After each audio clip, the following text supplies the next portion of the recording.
What's up, reefers? Welcome to Acroporas Corals. This is Alex Wilson, and this is my video log where you can learn from my mistakes. So come check it out. Alright, so here's a shot of my 100-gallon today, and one interesting thing I saw on Rapping with Reef Bum, there was Dongzo on there from Acroporas, I believe it was called. Anyways, pretty interesting when he started talking about how he maintains higher nutrients, and he was specifically interesting how he mentioned he keeps his phosphate, between 0.5 parts per million phosphate up to 1 parts per million phosphate. So yeah, it's kind of interesting where you're running higher nutrients, and it's a good case where he has, just like the best Acropora, one the that I've ever seen, almost as far as the coloration on him is certainly his frags were the most healthy and the best coloration on him, and he was talking about how it's that the darker coloration is a sign of better health in the frags and in the corals, and that it's more zooxanthellae, or more algae in them, but they're just healthier corals, healthier frags. And so that's either getting good nutrition, whether it's from the phosphates, the nitrates, or whether it's just through other feeding and that. But yeah, that's one interesting note, and so certainly something to try. I keep mine down into the between 0.05 and 0.15, but it has creeped up from there and gone up to the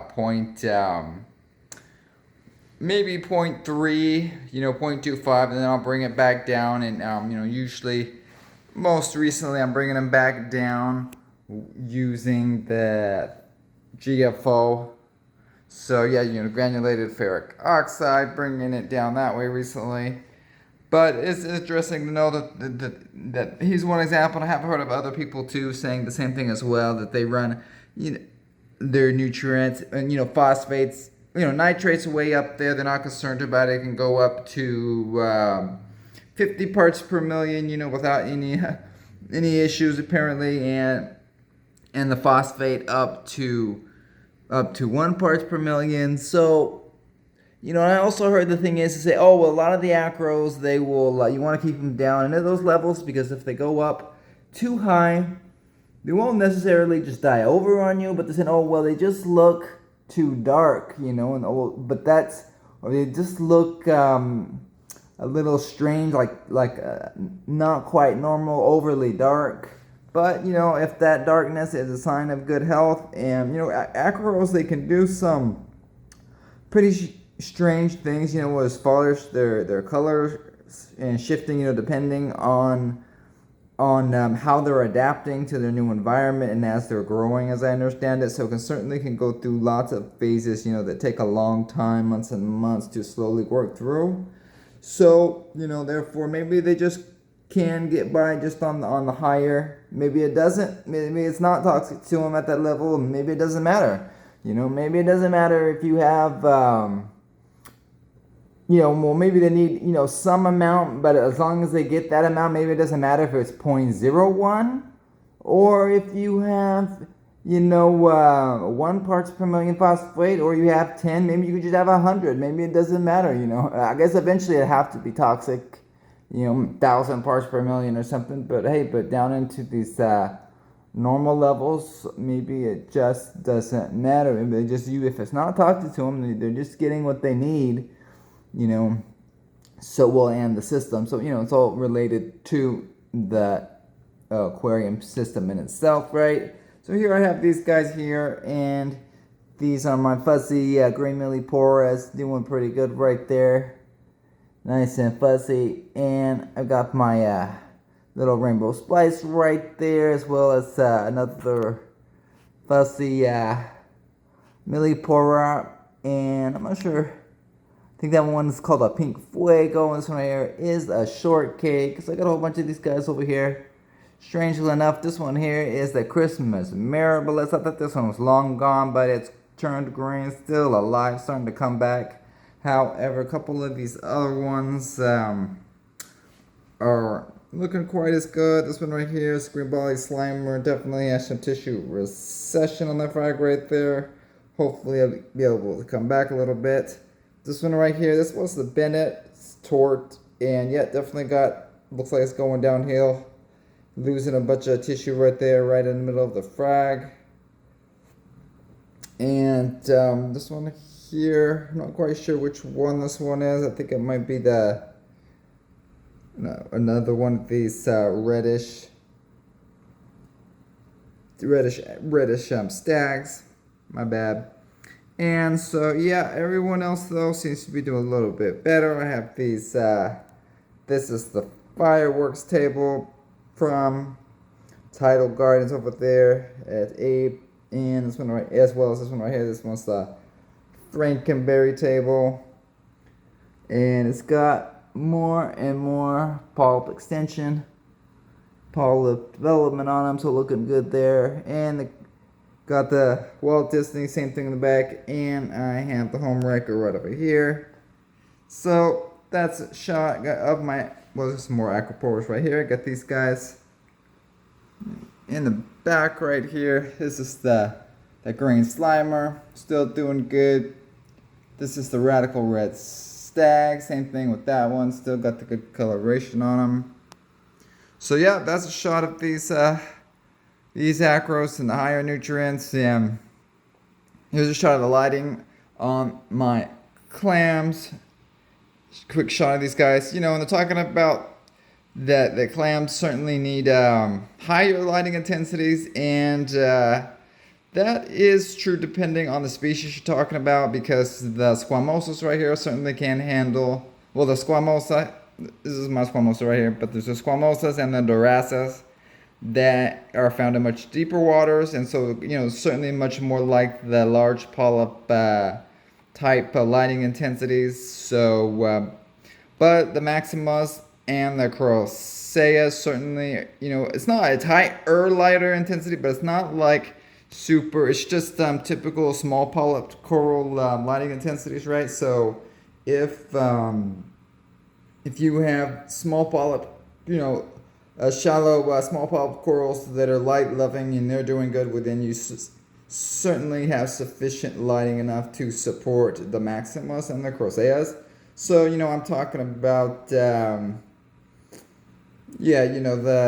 up in the 200s and the 300 par would probably be good for these the small polyp corals and the maximus and the croceas, and then the squamosas and the dorasas could probably go down into the 100 pars, and typical large polyp kind of lighting situation. So that's what I think, right, Yellow Tang? That's what I think on what's going on with these clams and the lighting over here. So hey, what's up, Yellow Tang? I'm over here saying hi to everybody. Nothing new over here. Okay, well, let's check it out over here. See what's going on. We got the mushroom corn over here still going. I got the bounce.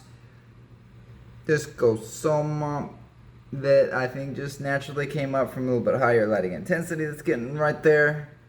But everyone else is doing good. And the hammer as well. Got the hammer and the frog spawn right there. And there's the Astrea snail right there. And I also have these Astrea snails. I got these Stomatella snails in here. I got these, I got the Trochus snails. And I have the other ones here. I can't remember the name on them. Those Syrinx snails as well. So a lot of them came in on the live rock, and the Trochus ones I bought, and let's see, I bought 4 of them. So yeah, they reproduce in here in captivity, doing well, just reproducing like crazy. The stomatellas reproducing like crazy. So here's a bunch of those Serendipity ones all on the back glass right there, just absolutely going nuts and reproducing. So those do good. And I have these guys here. I got these guys in the 20-gallon quarantine, and as well as my coral scrubber. So let's check out the Acroporas over here, and looking a little bit better, certainly getting more polyp extension by this gray one right here. Well, gray. It's pink, kind of a pinkish Acropora, finally getting a little bit longer polyp extension on them, and still waiting for the red to catch up with that one. That one's a pink. Actually called the pink Acropora right there. And so then there's the other ones down here that went into complete shock on me. Used to be very large pieces, right? Well, you know, really good polyp extension on these guys, so they burn way back down. But a little bit more, so we'll keep an eye on them, see if they're going to come back or not. But they're there, guys. Right, yellow thing? Alright, let's come over. What's going on with my 20-gallon quarantine? There it is, same old thing. And just dinos just gone away. And I'm looking forward to possibly using this one, you know, as testing for what's going on with feeding in a fishless reef system. So I'm probably gonna try the reef roids, and then if after that goes good, I'm gonna try a little bit more of the dehydrated chicken manure, and to see what is actually more potent. And I actually would assume that the reef roids would be more potent, because you're putting it in there and it's going through more of the whole full cycle, you know, and where the adding the chicken manure should be a little bit closer to just adding straight for phosphates or nitrates, or kind of, or maybe it's in between those two. So I'll try to see, you know, it's not a scientific experiment or anything, but, you know, I'm just gonna see what I can see. And but thus far, you know, it's just with nothing at all, and it seems to be doing okay. It has just zero algae growth, you know, zero on like glass. Just those dinos is the only thing. Other than that, just the coralline algae growth, but it's really slow. You know, so the way I'm gauging this is I'm going to start adding the reefroids, and I'm going to assume that, you know, it's going to start kicking in that cycle. And you know, that cycle, the thing is, you add it in food, and then to see the results, it takes, I think, a month at least, maybe even 2 months for everything to actually start to completely get cycled, and to not only see the nitrates and phosphates of this, but to see what it's doing to the algae. You know, what kind of bacterial blooms is hitting the glass and the water, and just how much algae is growing on the rocks and on the glass and everything, right? So that's what I'm gonna go by, just how much I'm getting here on the silicone, on the back glass, and on the rocks, or just the algae growth. And we'll see how that goes. I'm also running this innovative marine power head right here, and it's definitely kind of interesting because it has lots of these different wave settings that are fun to play around with. It has like I think 6 settings, and has a setting where it supposedly cycles through all the settings, but anyway, I can't get the cycle one to work. It just seems to be another one of the normal cycles on it. And so right now I have it on one where it completely stops for just like about a minute or so, you know, and then it will turn back on and then go for, there it goes for another minute or so. So it's kind of like a pulse, like just on for a certain amount of time and then off for a certain amount of time. So I kind of like that. It's fun because that goes on and the corals get enough flow, it hits them, and you know, you could turn up the level to where you want it to be. I just, you know, a little bit of flow or a high amount of flow. And it also has an adjustment on the controller there where you can adjust the frequency of the pulse. And so yeah, right there, so it goes flow, and then it turns off, and then I could check out from the top down with the pump off for just like a minute and take some shots of it, see what's going on. And yeah, and then, you know, just like a minute later, it'll kick on for a minute. and then nicely stir everybody up. So that's kind of a cool thing to play around with. And you know, this is just the one, but I have this one, also have another one, and I also have the bigger ones too that I thought I was gonna use on my main display, but I didn't. So, but I could also have those ready to go. And I haven't, you know, they're not quite as, one of the main things that they really need is to have a battery backup, which they do not. So that's at least not yet. The Innovative Marines certainly looking forward to them getting these battery backups, because that's probably one of the main advantages to the Ecotech pumps, is that they just have that backup battery system that is really good about them, and the fact that it's just really easy to pop them off and clean them. But the Ecotech pumps over there, my MP60, I've just like pretty much, I haven't really cleaned it in a really long time. I just pretty much just left it like this one, just left it with the coralline algae growing on it. So I used to be like all worried about cleaning the pump, you know, every week, popping it off and cleaning it and taking it apart. And it's not a whole lot of work to do, you know, compared to a lot of the other ones like the gyre pumps, I believe, and everything. So it's not that bad, but it is definitely just easier for me just to leave it right here, you know. And this is one of the reasons why I have it right here, is just because it's easy access to put it on and take it off, and it's the best spot to just get that flow where I want it, right there, where it's not hitting the corals too hard, and it's not you know, and I have it like an indirect flow where it goes straight through the area and then reflects off the back glass over there. And that I like it because I can easily adjust it, you know, to the left or to the right a little bit, depending on what I, you know, depending if something's getting hit too hard, if I wanted to get hit more. So I don't know, it just seems like really a practical thing. Like I thought about putting it over here in the corner. Well, I did have it in the corner right there for a while. And it just seemed like ultimately it was more practical to have it over here to the side. So anyway, so that's that guy right there. And check out the toadstool, looking good as always, as well as the mushrooms right here. And mushrooms are still have that same fighting right here, I believe. There's like, well, they're just between this Rhodactis fuzzy mushroom and the blue spotted discosoma right here. So, but not the end of the world, but yeah, they are on the same rock right there, so I can't really move them over or do anything there. But it seems like that the discosoma is pinched in because of that. And you know, the Rhodactis is pinched in a little bit too, but not quite as much probably. So, you know, a little bit of a turf war there, but that's normal. That's what I like, just kind of like a natural reef. Everybody's fighting for space and resources, right? And so yeah, here they are doing good, guys. And also doing good over here. I got these, this is my green splatter hammer and my gold hammer in the back and the green frog spawn.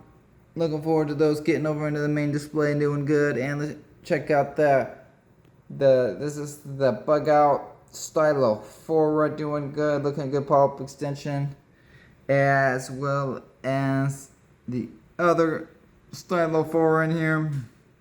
Here he is, a golden one. There's, oh, light just turned off, switching over to blue.